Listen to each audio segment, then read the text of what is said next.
जी। बोले श्री प्राणनाथ प्यारे की जय, श्री सतगुरु महाराज जी की जय, सतगुरु श्री रामचंद्र जी महाराज की जय, श्री पन्ना धाम की जय, सर्व सुंदर साथ की जय। सतगुरु चरण सुप्रेम प्रणाम, शुभ हरण मंगल करण धन देव चंद्र जी नाम, श्री प्राणनाथ सतगुरु परम विनय करो प्रणाम, विकट कपाट सुमरन जिनके नाम, श्री राम रतन सतगुरु मेरे काटो सकल कलेश, चरणों में गुरु हृदय करो परवेश, श्री प्राणनाथ निज मूलपति, श्री मेहराज शुभ नाम, तेज कुंवर श्यामा पल पल करो प्रणाम, पल पल करो प्रणाम। बोलिए श्री प्राणनाथ प्यारे की जय, श्री जुगलदास जी महाराज की जय। सभी सुंदर साथ के चरणों में कोटि कोटि प्रेम प्रणाम जी। तो सुंदर साथ जी सतगुरु महाराज जी का ध्यान करते हुए श्री पन्ना जी में गुरुमर्ची में विराजमान महामती श्री प्राणनाथ जी के चरणों में प्रणाम करते हुए अब हम अपने श्री जुगलदास जी महाराज जी के संग परम धाम की तरफ को चलते हैं। तो वहां का वर्णन करते हुए महाराज जी ने पूरा वर्णन करते करते अब कहाँ पर लेकर आए हैं कि किस तरह से हमने एक खेल देखा वही बैठे बैठे तीन भागों में, और किस तरह से फिर मूल मिलावे की शोभा का वर्णन किया कि किस तरह से हमारा अमर चबूतरा है, किस तरह से वहां पर गलियां हैं, किस तरह से मंदिर है, उनमें हम किस तरह से रमण करते हैं अपनी सखियों के साथ में और अपनी जगहों की पुतलियों के साथ। तो वहां का वर्णन करते हुए महाराज जी आके वर्णन कर रहे हैं तो अपनी सुविधा को कहाँ पर मोल मिलाप में लेकर चलता है।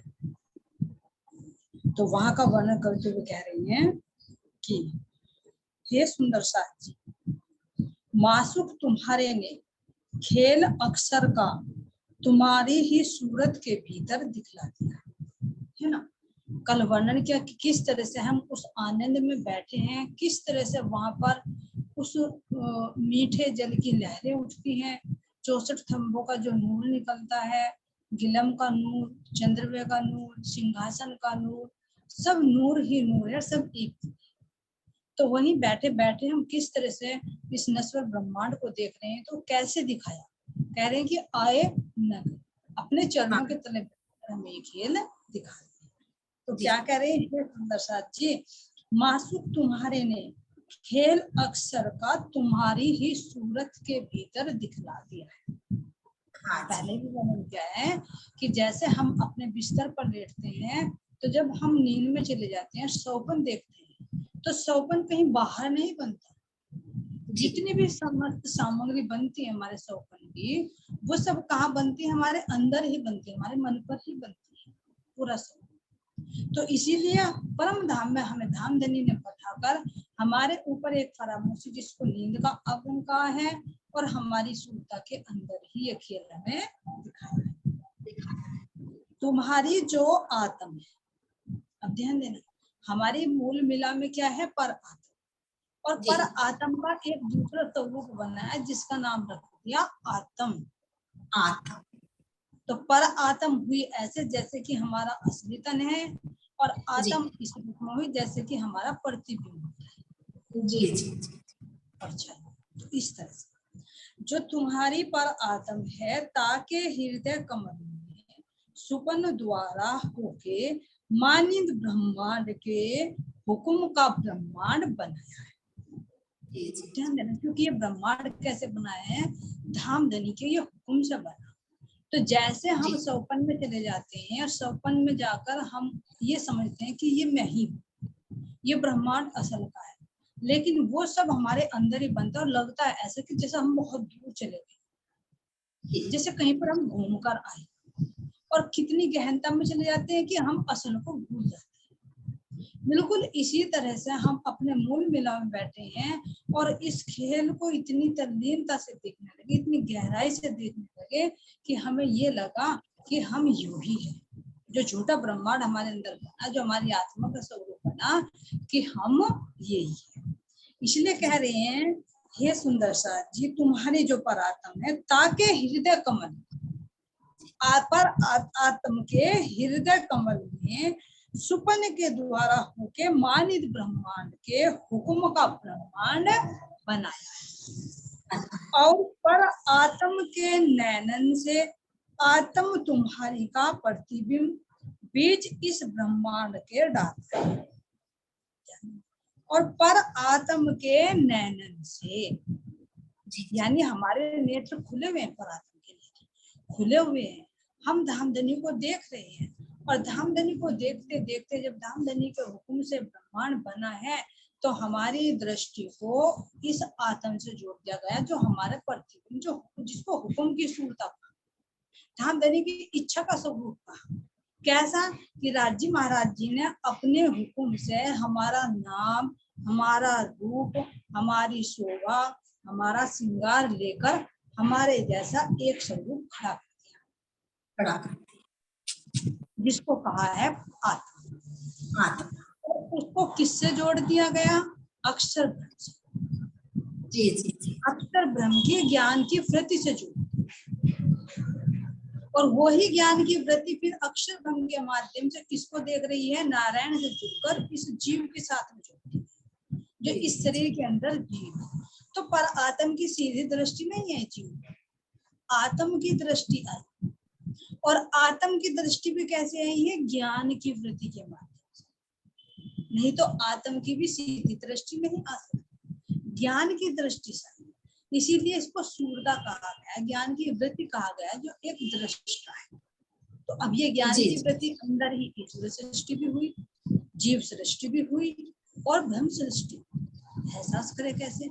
अब ये तन है, इस तन के अंदर जो इसको चलायमान कर रहा है ये तो जीव हुआ, जो नारायण की चेतना से बना। इसके अंदर वो जो सूरता है, जो ज्ञान की वृत्ति है, जो इसको देख रही है, ज्ञान से तो देख रही है, तो वो ज्ञान की वृत्ति ईश्वर सृष्टि। अब इस ईश्वर सृष्टि के अंदर यानी इस ज्ञान की वृत्ति के अंदर एक सूरता और है, जो रस की वृत्ति, जो इस ज्ञान से रस ग्रहण करती है, तो वो हमारी सूरता है, जिसको कहा गया है आत्मा। और ये किसका प्रतिबिंब है? उस पर आत्मा। ऐसे ही नकल, ऐसा ही रूप, ऐसा ही रंग, ऐसा ही सूरता। लेकिन ये बनी कैसे है? ये कहीं से कैसे बने? नहीं, ये राज्य महाराज जी के हुक्म से बनी। क्यों बनी है?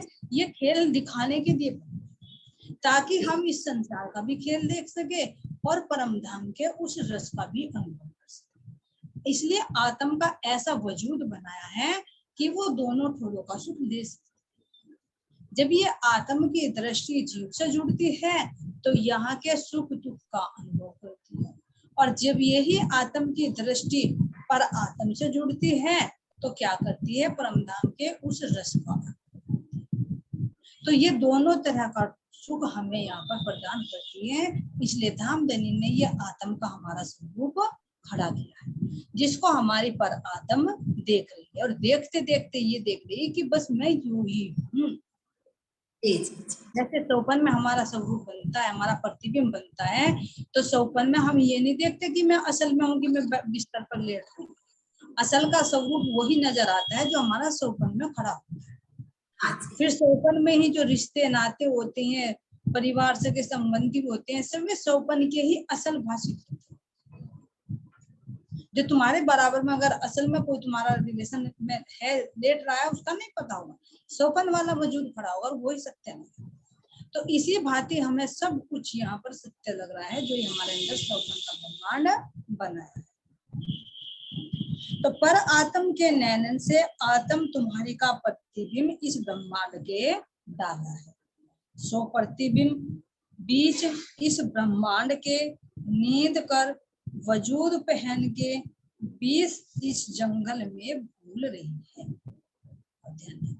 सो प्रतिबिंब बीज इस ब्रह्मांड के, जो ये सौपन का ब्रह्मांड बना है और इसके अंदर हमारी सूरता आई है, आत्म आई है, पर आत्म का प्रतिबिंब कहे या सूरत कहे, ध्यान कहे, तो सो प्रतिबिंब यानी हमारी पर आत्म का जो प्रतिबिंब है यानी आत्म, बीज इस ब्रह्मांड के नींद कर वजूद पहनती, यानी नींद में सौपन में जो वजूद धारण किया है, कौन सा वजूद धारण किया सौपन का तन, ये वाला, इसके अंदर जीव है, जीव के ऊपर सुषुप्त है ज्ञान की, तो उसको वो अपने आप को तो भूल गई, रस की वृत्ति को भी भूल गई, जो ज्ञान की वृत्ति है वो भी लोप हो गई, जो चेतना है ये भी अपने आप को भूल गया, जीव की मैं कौन हूँ। जो वजूद धारण किया है, ये 25 तत्वों का जो शरीर धारण किया है, इसको समझने लगे कि मैं देखो होता है सौपन में जो स्तन खड़ा होता है तो उसके अंदर क्या ज्ञान की वृत्ति होती है, पता रहता है कि मैं असल ये हूँ और नकल ये हूँ, तो ज्ञान भी लोप हो जाता है, असल का जो रस है वो भी लोप हो जाता है, सब कुछ सौपन का ही वास्तविक भाषित होता है। तो इसी तरह से कह रहे हैं कि जो तुमने सौपन का जो वजूद पहन के बीज इस जंगल में भूल रही है, तो जंगल ही तो है, क्यों, क्योंकि इसमें सब क्या है, भले ही इंसान है लेकिन इंसान किसके रूप में है, पशु के रूप में। तो कह रहे हैं कि तो ये साम न विद्या तपो न दानम ज्ञानम न शीलम तेसाम मनुष्य मृगास रूपेण चरन्ति, है ना, तो मनुष्य के रूप में ही मर्ग ही चलते हैं, यानी जिसके पास ना तप है ना दान है, तो यहाँ पर पशु वृत्ति के ज्यादा अच्छे, तो ये जंगल राज एक दूसरे को मारते हैं काटते हैं, है ना, एक दूसरे के अंदर दावानल लगी हुई है, जैसे काम क्रोध ईर्ष्या, तो सब ये क्या है, इस जंगल में हम भूल गए हैं जो वीरा, और महाघोर अंधकार, महाघोर दुख अंधकार में फिरत, हम इस सुरता इस तन को धारण करके घोर अंधकार में, घोर अंधकार कैसे है, जो महाराज जी कह रहे हैं कि यहाँ इतना अंधकार है कि हाथ को हाथ नहीं सूझता। अब हाथ को हाथ नहीं सूझने का मतलब ये देखिए कि जो इतने नजदीक हैं, अंधेरे में भी अपना हाथ तुम पकड़ सकते हो, लेकिन कह रहे कि हाथ को हाथ नहीं सूझता, तो इसका बातुनी क्या है, यानी एक हाथ आत्मा तो दूसरा हाथ क्या है, परमात्मा, तो यानी आत्मा को परमात्मा की सुधि नहीं है, और इतना अंधकार है, इतना अंधकार है कि अगर जो इतने नजदीक होते हुए भी, एक होते हुए भी एक दूसरे को नहीं पहचानते, हाथ को हाथ नहीं सूझ रहा, कि आत्मा परमात्मा के कितने नजदीक है, एक रूप है लेकिन नहीं पहचान पा रहे, तो अब ये देखिए कि कितना अंधकार होगा जो हाथ को हाथ नहीं सूझ पा रहा, तो इतना घोर अंधकार है, काम का, क्रोध का, ईर्ष्या का, द्वेष, लोभ, मोह, कितना अंधकार है, तीन गुणों के भंवर कैसे पड़ते हैं, महाराज जी ने पूरा वर्णन वाणी के अंदर किया है कि कैसे काम क्रोध लोभ मोह की दावानल लगी हुई है, कैसे बड़े बड़े मगरमच्छ किस तरह से तीन गुणों के भंवर पड़ते हैं, और इन्हीं के चक्र में जीव 84 लाख योनि में भटकता रहता है। अंधकार सही पूछे तो इतना बड़ा अंधकार है, जो महाराज जी कह रहे हैं कि शादी भी करते हैं तो दो तनों का संबंध जोड़ते हैं, लेकिन चेतना का ये नहीं पता रहता कि ये कौन है और मैं कौन, ये कहाँ से आया, इतना अंधकार, और अंधकार तो इतना कि ये भी सुधी नहीं है कि मैं कौन हूँ, जी सबके बारे में जान लेंगे, ये कौन है, ये उसकी बहू है, ये उसकी बेटी है, ये उसका बेटा है, ये कार्य करता है, वहां रहता है ना, लेकिन अपना नहीं पता कि मैं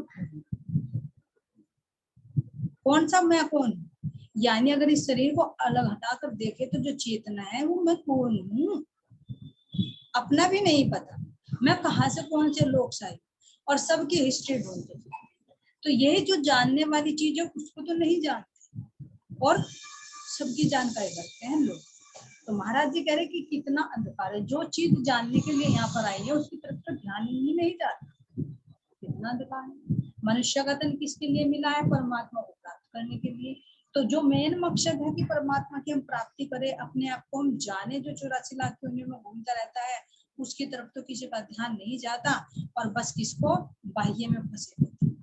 सबकी जानकारी निकाल, सबके रिश्ते संबंध जोड़, सबके रिश्ते फर्ज निभा, सब कुछ कर, लेकिन अपनी पहचान नहीं है कि मैं कौन हूं। और न सवाल ही उठता कि मैं पहचान करूं अपनी।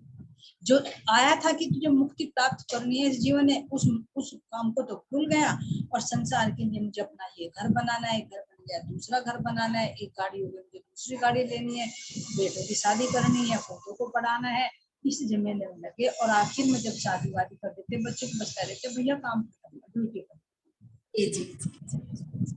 हमारे अब जब कर्तव्य खत्म, जब फायदा। तो अगर पूछा जाए तो क्या इसी के लिए मानव जन्म मिला ना, कि भाई तुमने जन्म लिया, शादी की, बच्चे पैदा किए, फिर उनकी शादी कर दी, उनका पालन पोषण कर दिया, पढ़ा दिया, लिखा दिया, नौकरी पर कर दिए, और बस हमारी ड्यूटी खत्म। तो विचार करें, क्या इसी के लिए मानव का जन्म ना? ये तो कार्य पशु पक्षी भी करते हैं, अपने बच्चों का पालन पोषण तो वे भी करते हैं। तो मनुष्य का जीवन किसके लिए मिला था? परमात्मा को पाने के। तो उस मकसद तक तो दृष्टि ही नहीं जाती। जिस मकसद के लिए मनुष्य का तन मिला है, जिसके लिए देवी देवता भी तरसते हैं, उस पर तो दृष्टि ही नहीं जाती कि आखिर ये मनुष्य का तन हमें क्यों मिला है, आखिर हमें करना क्या है यहाँ पर आकर।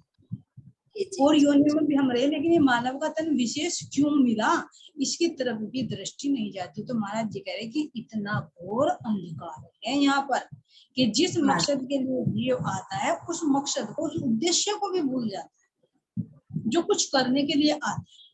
ये देखो, सब कुछ पीछे का भूल जाता है। इतना घोर अंधकार है, अंधकार में ही जीता रहता है, और फिर आवागमन के चक्र में फंसता रहता है। तो ऐसे घोर अंधकार, महाराज जी कह रहे, ऐसे अंधे कुएं में यही अंधकूप न रखे, जो नरकों का कुंड आते, ये अंधकूप न रखे। अंधा कुआ है ये, जिसमें सुध ही नहीं होती, और इसमें दुख भुगतता रहता है जीव, और फिर 84 के चक्र में पड़ा रहता है। तो इस तरह से महाराज जी कह रहे हैं कि ऐसे अंधे कुएं में आकर, अंधकूप में आकर हम यहाँ पर आकर भूल गई है। तो अखंड आनंद में रहने वाले इस अंधकूप कुएं में आकर गिर, अंधकार में फिरत है हे सात जी, जो तुम्हारी जो पर आत्म है, ताके हृदय कमल के अंतर्गत जो दिल है। तो अब देखना, हम परम धाम में ही बैठे हुए और ऐसे भयानक अंधकार में संसार को हम देख रहे हैं, और ऐसे खेल अक्षर ब्रह्म हमेशा बनाता रहता था, आगे भी बनाएगा, लेकिन ये विशेष धाम देवी ने हमें दिखाने के लिए अपने हुक्म से बनवाया।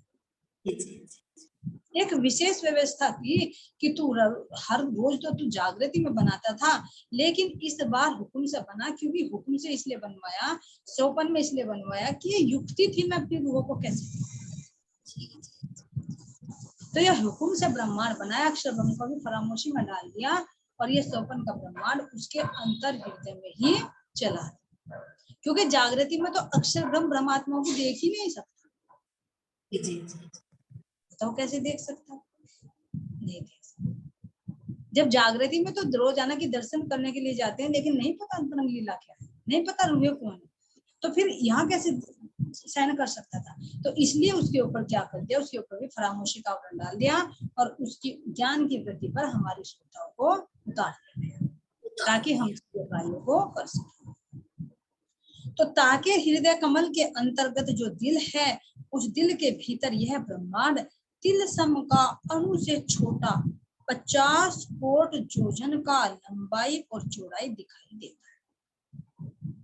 अब ध्यान देना, बिल्कुल ऐसे महाराज जी जगाकर कह रहे हैं कि जैसे तुम सौपन देखते हो और तुम्हारे मन में ही वो सौपन चलता रहता है, तो कितना लंबा चौड़ा बन जाता है।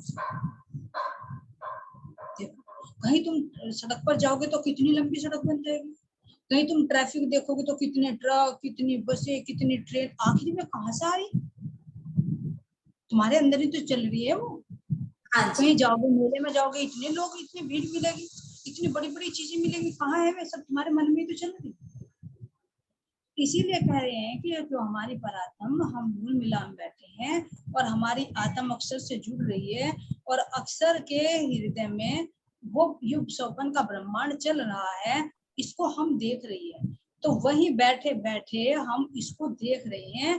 और जिसका वर्णन किया गया 50 करोड़ योजन वाला ये ब्रह्मांड है, तो ये सब हम अपने अंदर ही देख रहे हैं।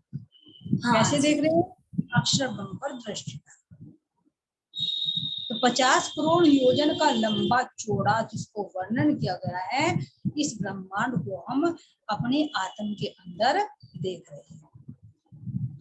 अणु से छोटा 50 करोड़ योजन का लंबाई चौड़ाई दिखाई देता है, ऐसे हृदय कमल में दिल के अंदर यह ब्रह्मांड दिखाई देता है। मानिंद मर्ग जल के किसके अंतर्गत 5 तत्व गुण 3 का वजूद तुम्हारा प्रकट है। अब देखना, मानिंद मर्ग जल के किसके अंतर्गत, जब हम रूहें पर आत्म हम बैठी हुई हैं, तो हमारे अंदर ही हम स्वप्न में देख रहे हैं। किस पर देख रहे हैं? अपने मन पर, चित पर नहीं, मन पर। किससे? अक्षर ब्रह्म से जुड़कर हम उस ब्रह्मांड को देख रहे हैं।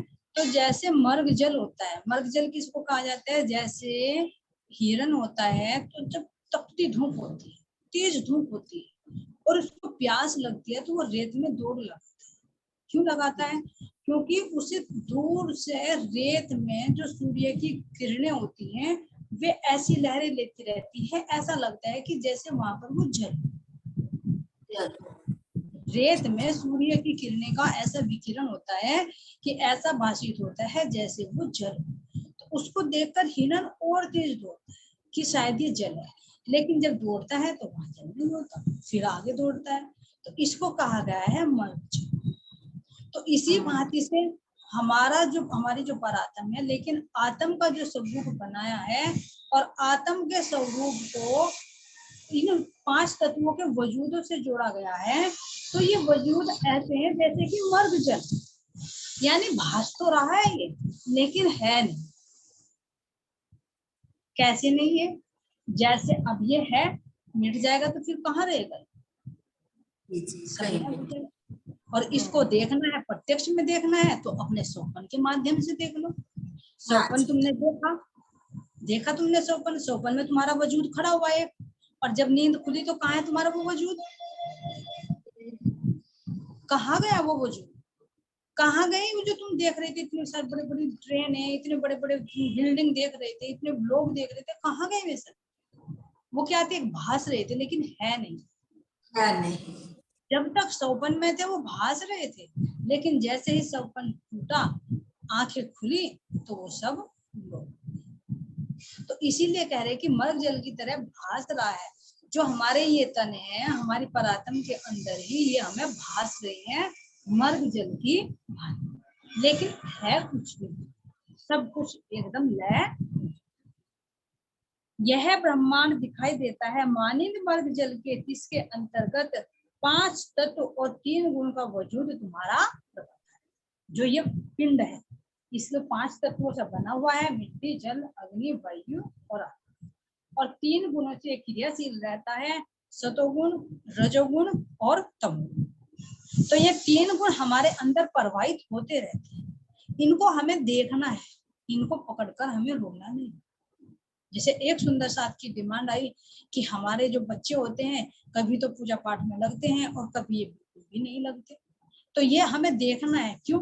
क्योंकि हमारे सबके अंदर 3 गुण मौजूद होते हैं। प्रकृति के हर कण कण में 3, साग सब्जी में देखो, फूलों में देखो, पेड़ पौधों में देखो, जानवरों में देखो, हमारे इंसान के अंदर भी 3 गुण है। तो 3 गुणों का ये सर्किल चलता रहता है, एक साथ नहीं रहता। जैसे सूर्य है, कभी प्रातः काल होगी, दोपहर होगी, शाम।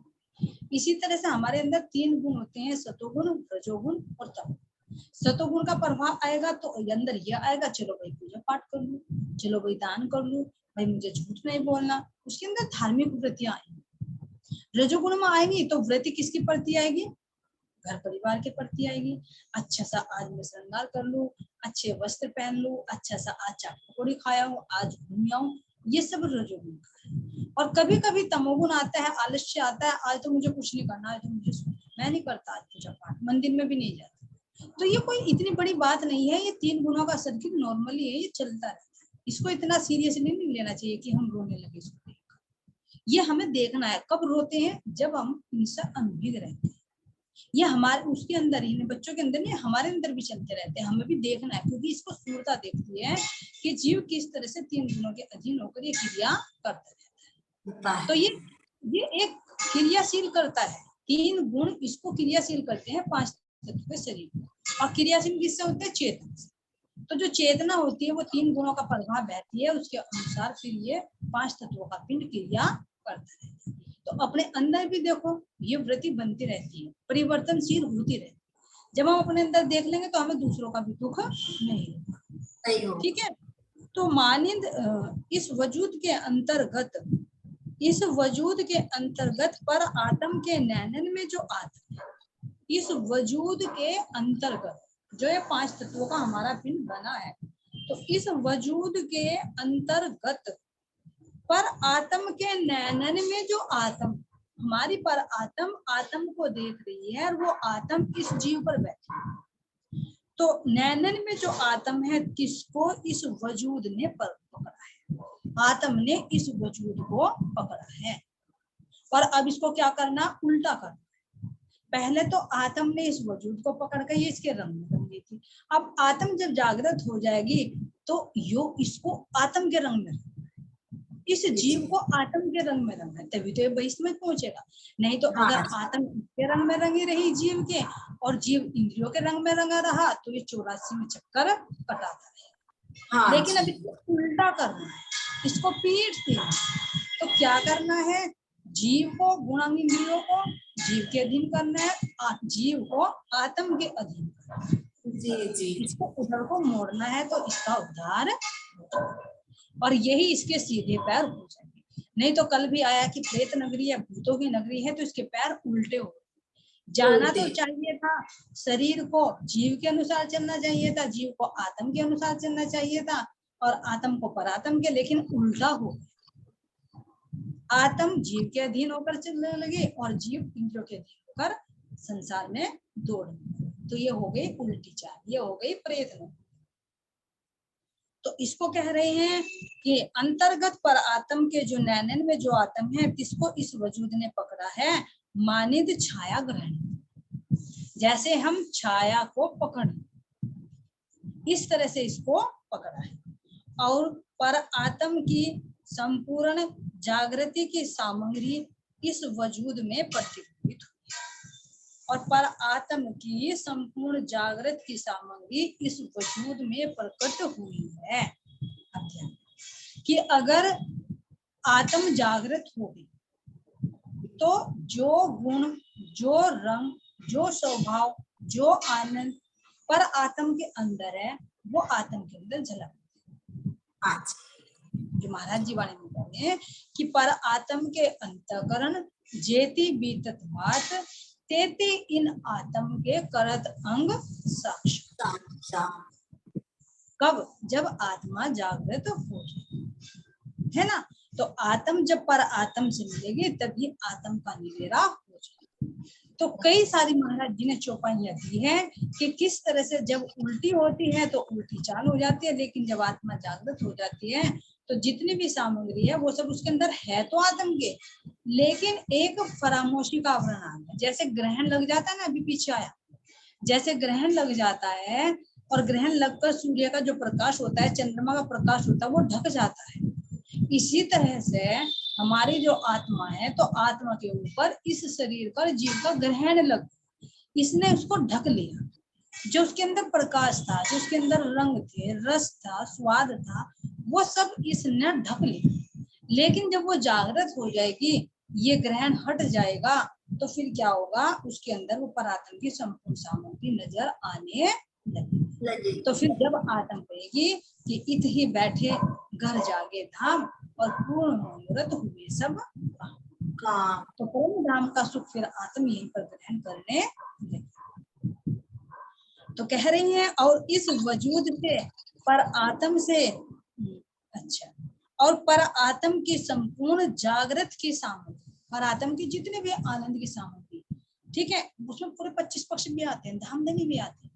तो कहा ना कि आत्म के हृदय में ही तो धामधनी होंगे, आत्म के हृदय में पूरी परमात्मा ही होंगी, आत्म के हृदय में ही परमधाम के 25 पक्ष होंगे, और आत्म के हृदय में ही पूरा परमधाम की लीलाएं हुई, जिसको कहा गया है अक्षय वरिष्ठ जो बने, जिसके कारण अक्षय वरिष्ठ बने, एक अक्ष बन गया परमधाम। तो संपूर्ण जागृत की सामग्री इस वजूद में प्रतिबिंबित हुई और इस वजूद से और पर आत्म से एक मकड़ी के तार भर छे नहीं है। इतने भी अंतर नहीं है कि थोड़ा सा जो एक मकड़ी का जाला होता है ना, उसका तार कितना बारीक होता है, इतना सा भी अंतर नहीं है आत्म और परात्म में। ये देखो, तो फिर क्यों नहीं परमधाम यही हृदय में प्रकट हो जाएगा, क्यों नहीं परमधाम का आनंद यही पर रूप लेने शुरू कर देगी। तो इसलिए कह रहे कि कितना बारीक, कि मकड़ी के तार भर भी छेद नहीं है कि जो पर आत्म और आत्म के अंदर भेद है, इतना भी भेद नहीं।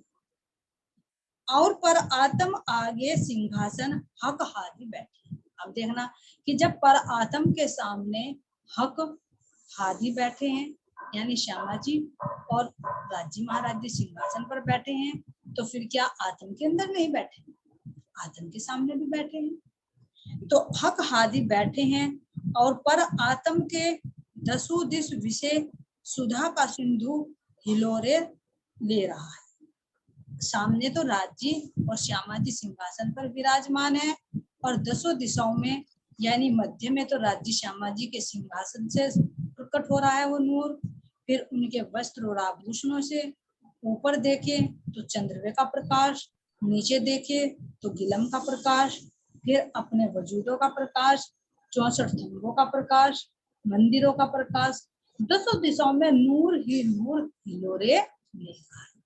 जैसे कह रहे कि मीठे जल की लहरें उठ रही है, थंबों का प्रकाश भी दीवारों की भांति चल रहा है और उन थंबों से लगकर हमारी सुंदर सुंदर जवेरों की पुतलियां भी अपनी अपनी शोभा का प्रकट कर रही है। तो ऐसा हमारा सुंदर ये मूल और मीठा खीर सागर लहरें, कैसा मीठा, मीठा जल कैसा है, नूर का सागर है, और दूसरा कौन सा है, नीर का सागर जो लाल रंग का है। नूर, नीर और क्षीर। तो क्षीर सागर कौन सा आता है, पीला रंग, यानी एक दिली का। तो वो एक दिली के मीठे सागर की लहरें उठ रही, क्योंकि सब एक रूप हो रही है। एक रूप कैसे, पीछे भी वर्णन आया है कि जिसमें भी देखती हूँ तो मेरे धाम धनी की शोभा ही मुझे नजर आती है। सबके अंदर अगर एक तान चल रही है तो सबके अंदर वही तान हिलोरे ले रही है।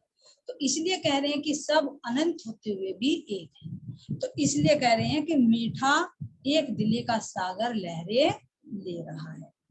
और आगे उष्ण और आनंद के सिंध मासूक बैठे, हमारे सामने हुस्न, हुस्न यानी कितनी सुंदर शोभा है धाम की, हुस्न और आनंद के सिंध, यानी सिंधु कहते हैं सागर को।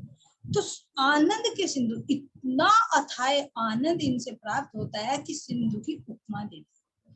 हुस्न के भी सिंध हैं और इश्क के भी, आनंद के भी सिंध है, मासूक हमारे बहते हैं। और कोट अमृत थे मीठी दसों दिस विषे राग रागनिया सुरन के टोरे खिंचे। और दसों दिशाओं में राग रागनिया, क्योंकि हर चीज के अंदर से वो मीठी मीठी ध्वनि, मीठा मीठा तान निकलता रहता है। कोट अमृत थे मीठी दसों दिस विषे राग रागनी सुरन के डोरे खिंचे।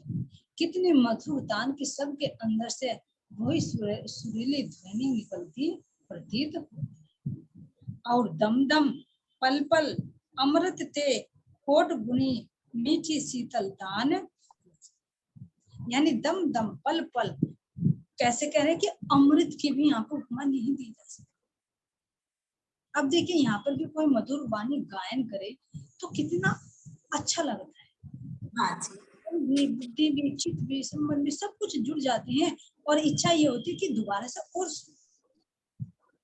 है ना।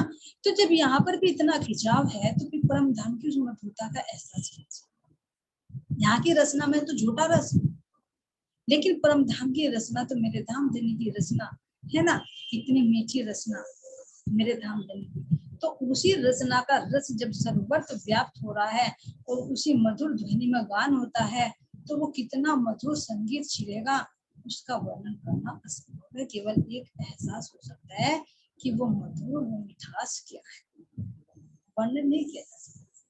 तो इसीलिए कह रहे हैं कि पल पल अमृत थे कोट गुणी, मीठी शीतल तान उठती है, यानी हर पल वो छिड़ी रहती है। बोले श्री प्राणनाथ प्यारे की श्री सतगुरु महाराज की श्री जुगलदास जी महाराज की जय। प्रणाम। श्री विष्णु दास के